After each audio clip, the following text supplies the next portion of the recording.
দেখছেন Probash Kantha morning update powered by JMG cargo. মালয়েশিয়ার Tenom magistrate আদালত দেশটির জনপ্রিয় ধর্মপ্রচারক এবিট ইরাওয়ান লিউকে যৌন হয়রানির 11টি অভিযোগে আত্মপক্ষ সমর্থনের নির্দেশ দিয়েছেন। আদালত মনে করছে প্রসিকিউশন পক্ষ অভিযুক্তের বিরুদ্ধে প্রাথমিকভাবে অভিযোগ প্রমাণে সক্ষম হয়েছে।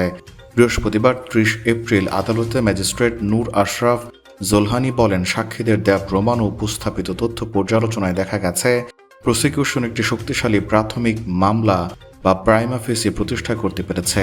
তিনি বলেন, উপস্থাপিত সাক্ষ্য প্রমাণের বিশ্বাসযোগ্যতা ও নির্ভরযোগ্যতা মূল্যায়ন করে এবং উভয় পক্ষের বক্তব্য শুনে আদালত এই সিদ্ধান্তে পৌঁছেছে অভিযুক্তের বিরুদ্ধে প্রাথমিকভাবে অভিযোগ প্রমাণিত হয়েছে।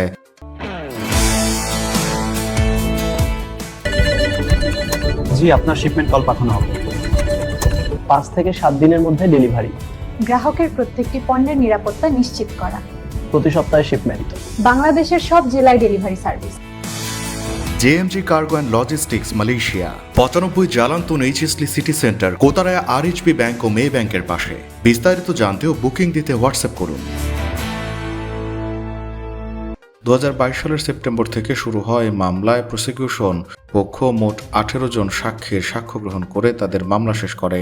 মামলার অভিযোগ অনুযায়ী 2021 সালের মার্চ থেকে জুনের মধ্যে এক নারীকে হোয়াটসঅ্যাপের মাধ্যমে অশালীন ছবি ও বার্তা পাঠানোর মাধ্যমে শ্লীলতাহানির অভিযোগ আনা হয় এবিট লিউয়ের বিরুদ্ধে।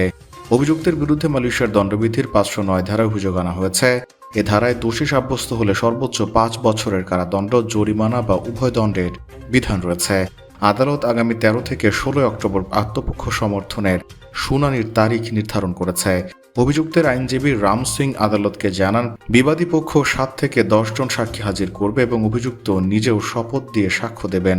রাষ্ট্রপক্ষের আইনজীবী হিসেবে উপস্থিত ছিলেন নূর আজিজা মোহাম্মদ, আনালিয়া কামারউদ্দিন এবং মোহাম্মদ হিদায়াত ওয়াহাব। এছাড়া অভিযুক্তের পক্ষে আরও আইনজীবী হিসেবে ছিলেন কামারউদ্দিন মোহাম্মদ চিনকি ও টিমোথি দাউদ। প্রবাস কণ্ঠ নিউজ ডেস্ক।